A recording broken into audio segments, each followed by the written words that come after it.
it's so great to see everybody, and I am so excited to be in conversation with Ana, and I'm going to try and say Ana and not Andrea. So I'm part of a writing group with her, and that's how we've met, and we've just supported each other's writing over the last few years, and so debuting is huge. Do you want to give everybody your bio, and then we'll get into our discussion? I don't have a good bio, but work on it. This is you can work it out here. This is your so I grew up in San Francisco, and I'm a Santa Barbara local, so it's really fun to come to Chaucer's, which is my favorite bookstore, to come and just support it. And The Vanishing Station is my debut novel. It's taken a while to get here on the long publishing journey, but I'm so thrilled that hopefully you all get to read it soon. So to start on that, yes, thank you.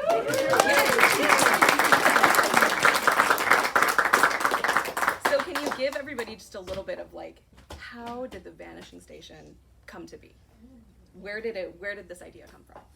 Oh, the dreaded question of like, where do your creative ideas come from? As if I could pinpoint one exact moment. I don't think I know exactly. As a young adult, did a lot of traveling through Europe and South America and Southeast Asia, and I loved the trains. And I always thought, kind of while daydreaming on these trains, I would love this magic portal system of if only you could just jump anywhere that there's trains connected. And it was really that wanderlust that started the idea, but it wasn't until I thought about potential crime families in San Francisco that this story started evolving, and that started the kind of underground network and the more illicit part of the book that slowly developed. So do you feel like the plot came first, or did Ruby come to you like, okay, this is who I need to write a story about? I think the hook and the magic came first, and then character. I'm really a character-driven novelist. I really need to have the heart of the book there first and the really emotional core before I start plotting, and I'm also kind of a bad plotter. I definitely need a beat sheet to follow, and I eventually get to that point, but I'm not an expert plotter. Don't make me write a mystery or a murder. I couldn't do it. Absolutely the same. I get that. Okay, so one thing that that really pulls you through the novel is the magic system. So can you talk a little bit about that? There's consequences, there's rules, there's a lot that goes into it. So where did that come from? Yeah, I think the best fantasy writing always has, if there is magic or other powers involved, you also have to have the consequences and the risks and to up the stakes. And for my novel, I chose joint pain. So the farther or faster you jump, like say if you're going from San Francisco to Norway, that's going to be a huge toll on your body. And you just kind of incorporating those limitations, you can really throw your characters into some challenging situations. And it also adds a lot to the world building. For the Bartholomew family that rules the San Francisco underground, they hire a lot of kind of grunts to work these stations because they don't want this kind of punishing impact on their own bodies either, while still kind of reaping the benefits of all the trafficking of packages that go along this magic system. So I think it was really fun to be able to up the stakes in those ways. Oh yeah. And it's such a unique way to go of like, every time I jump, I hurt just a little bit more, right? It's like aging. Faster. Yeah. And with trains involved. Right, and well then it really helped me develop the father character. He faces a lot of chronic pain and is kind of self-medicating with alcoholism, and so I got to really develop the family dynamics through this magic world. Yeah. I think it gives your dad like a lot more depth there, right? Where you kind of start to feel for him. Okay, so let's talk about the setting, because I feel like San Francisco is such a big part of the book. It's a character too, because you see Ruby's love of it. You feel like you're walking the streets with her, with you. So tell us about that. You grew up there. So. Yes, definitely. I know the city so well that I could easily jump into a place that I know and was so grounded in, while also exploring these kind of fantastical worlds. So I really love blending the contemporary modern with magic and expanding the world. But I did really want to do it justice of like bringing the Mission alive, or Berkeley, or all the places that I grew up in. I grew up in the Outer Mission, so I was just there a few days ago visiting my family, and so I got to do a little bit of book events there, and just to refresh on all these places that I spent my teenage years walking in, and then now I get to put that with my main character Ruby, have her really experience it as a teenager too. And then of course I rode some BART trains while I'm there, so got the fresh experience. Though San Francisco's changing it has changed really a lot since I was a teenager too. Yeah, so I think it was the perfect setting to put the world in because of just there's so many like have and have not kind of dynamics happening in the city that you can play with, especially with this kind of crime family ruling the city. So did you, I mean, you're pulling off your own experiences, right, of like growing up in San Francisco and knowing the city, but were you also on Google Maps? Because I could say, so my first 2 books also take place in the Bay Area, and I spent so much time on Google Street View, just like tootling around. So did you do that too? I to be like, had to do I Street remember View, this? and I had to like look up, what was the name of that place that was, there. Yeah. But mostly it's just I got to go home and visit family, so I get to get that little refresher of setting. So it is very vivid, and I remember when my agent was first like pitching it to editors in her pitch query, she talked about it as a love letter to San Francisco, because it is such a place, but also constantly evolving. So it's almost nostalgic for kind of what it was when I was a teenager. Yeah, I love that. So your cover, is that a San Francisco scene? Like, tell us about this cover, because I know if everyone can look at it, you see it just like pulls you in so much. So is that a train station somewhere in San Francisco? Where is it from? Yeah, well, speaking of Google Maps, Yeah. I did a lot of research for abandoned train stations around the world, and one of them that made its way into my novel is this abandoned train station in Australia. And I think some people also call it Glowworm Station, because a lot of glowworms kind of made a home in this tunnel. And the scene really came alive for my editor, and so she asked if she could see some pictures of this tunnel that I wrote about. And she sent those to the illustrator, and so he imagined this setting, and it was really cool because he's the same illustrator who did the cover for like the Hunger Games, and I was like, that's cool. That's huge. Yeah. And just it's like this real like surreal moment, but also I think similar to Hunger Games, is almost slightly dystopian feel to it. And then when they first sent me the designs, they were great. I loved it, but it didn't feel like it was connected to San Francisco, and so then they added the kind of the portal leading to San Francisco, since that's really the heart of the book. So Ruby, let's talk about Ruby and the idea of being okay with a messy protagonist, with a little bit of a prickly female protagonist. You know, sometimes people don't give prickly women as much grace as they do prickly dudes. So how was that? How was approaching Ruby in that way? Yeah, so Ruby is very much a survivalist. She will do kind of what it takes if needed. So she has that really fierce, I'll do what I need to for my family. But she also doesn't really believe in herself, and she doesn't kind of make the connection that, oh yeah, I could go to art school after this, or oh, I could leave the city, or I could go do this. She doesn't quite have that confidence yet. And so I wanted to really tap into that teenage feeling of like, you have no idea what's next, and can you make that leap to what's next when you don't believe in it really.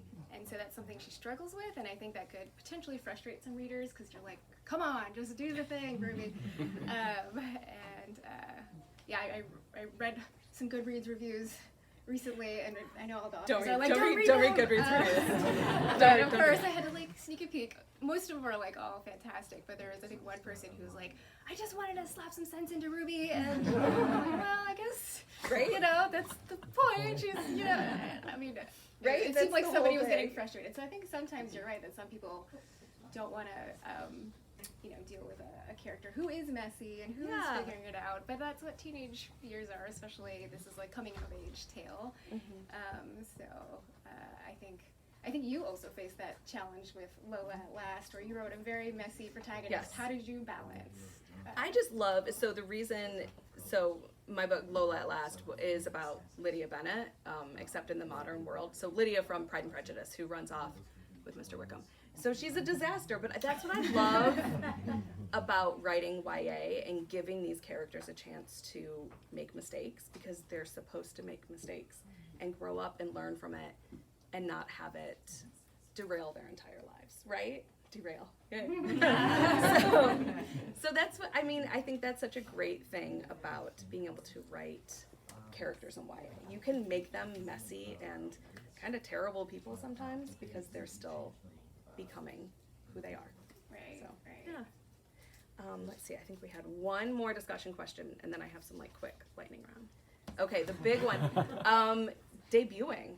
What has debuting been like? So for everybody to, like, when your debut novel comes out, it is stressful and exciting, and you make all these great relationships. I mean, so tell us a little bit about it. How has it been? I feel like I've been running a marathon for a while now, and now I'm kind of getting to the finish line and being like, yes, okay, it's going out into the world, this is wonderful, and I get to celebrate with all these people I really care about and work with, and just I get to see readers enjoying the book. I mean, that's been such a pleasure, of people picking it up and then writing reviews, like people I don't know, basically, reading my book. It's been such a thrill. Yeah. A couple of weekends ago, I got to go to the LA Times Book Fest, and all these people, I have like a full signing line of folks kind of coming by and telling me what they were excited to read about in my book, and I thought that was just such a thrill. And then just gratitude for the people who are showing up and buying copies, and that's been just way more overwhelming than I thought it was going to be. Yes. So I think that's been just such a pleasure. And I think the other thing that's been tricky now that you're kind of becoming slightly more part of the public sphere is, you know, toggling between like having a thin skin and a thick skin, because as authors and writers, we're kind of constantly observant people and very sensitive and kind of taking in the world, and you suddenly have to start putting the thick skin up and just say, like, it's fine, people will think what they think. Yeah. And kind of thinking of, like, I mean, because social media, no one can escape it, of like what your persona is, right? In the world.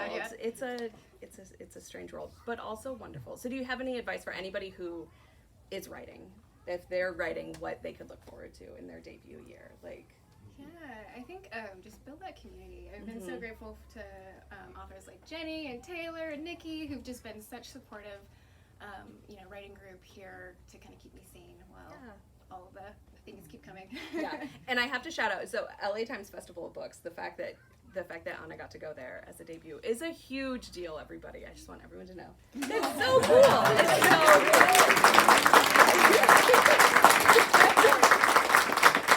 cool. Okay, lightning round. So just really quick questions. If you could jump through a portal to anywhere in the world right now, where would it be? I'd pick Venice because I'm working on a manuscript right now that's kind of halfway set in Venice, and I feel like I need a refresher. It's been since, I think, 2008 since I've been, and I'm sure it's a completely different place since then. But I'd love to just go soak it in for a weekend and then pop back.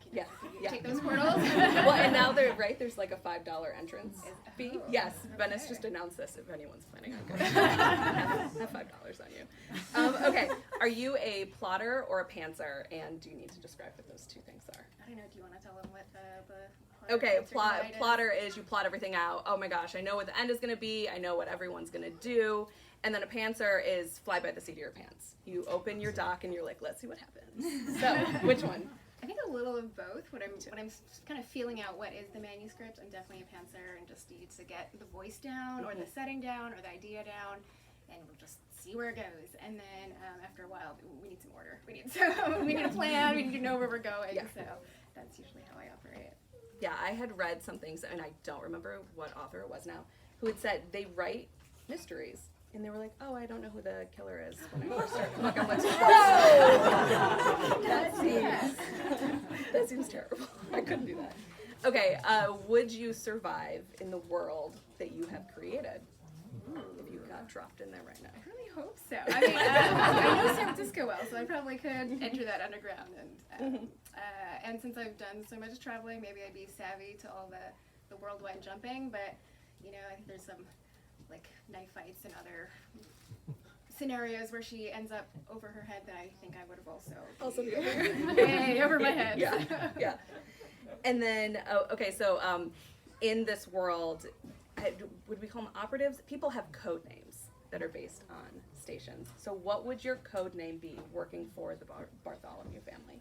Oh, so just to elaborate on that, in San Francisco, each BART station has a name, and so I use those for my characters because once you become part of this kind of crime organization, you have to give up your regular name and you become the station that you are responsible for. And so there's like Balboa, Montgomery, Powell, all these folks. But yeah, it's tricky to pick the one in San Francisco.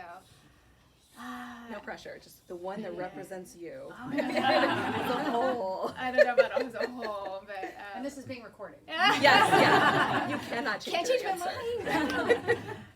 Well, I grew up similar to Ruby in near Balboa Park, so that might be my home reference. But I also love the Embarcadero. They have an amazing farmers market in the ferry building. It's just fun to visit. But then I don't know if that makes me the villain because Embarcadero is the crime boss in the story. But then you would definitely survive in your world. Yes, right? exactly. I'd be on top. Yeah. Awesome. Well, those are the questions that I had. So maybe we could have some audience questions. Don't be shy.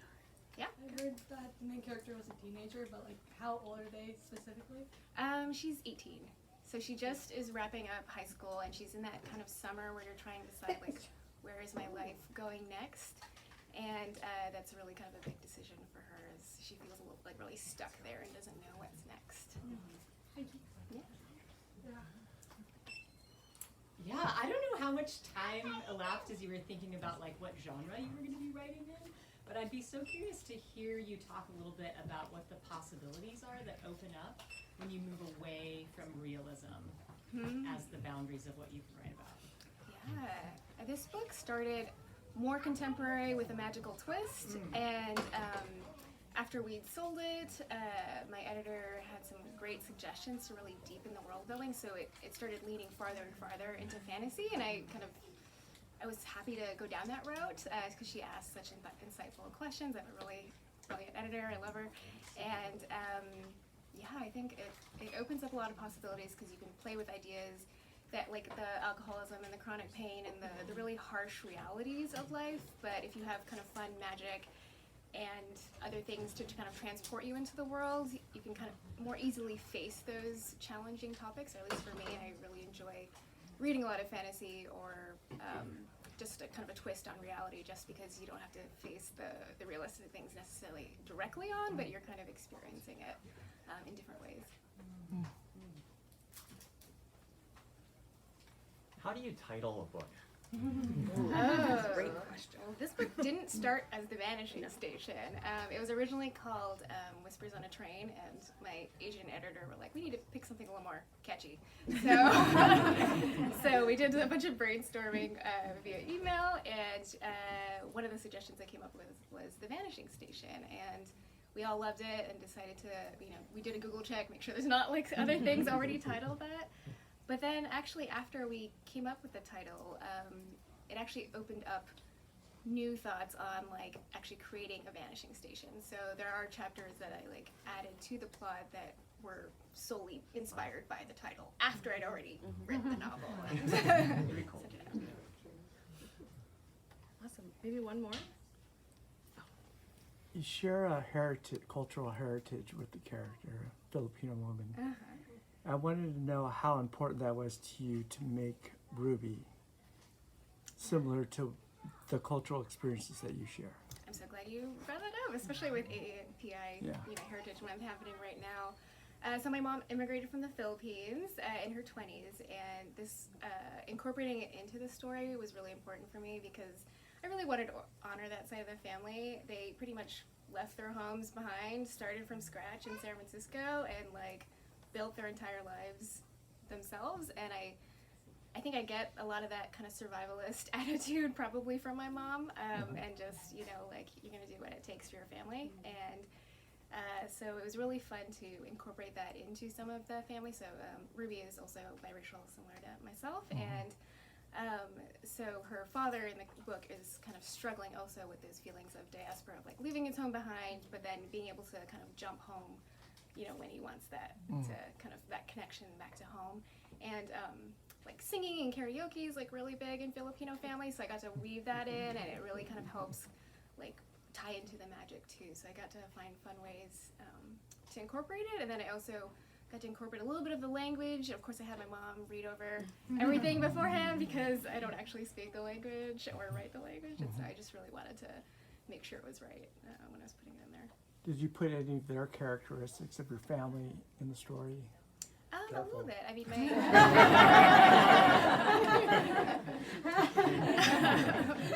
Yeah, do you always say legally no? All the characters are fictional. Right. Exactly. Ask me after we're not being recorded. Okay. All right. Awesome. Should we Well, say goodbye? thank you both so much, and please, everyone, purchase The Vanishing Station, and let's hear it for Ana Ellickson.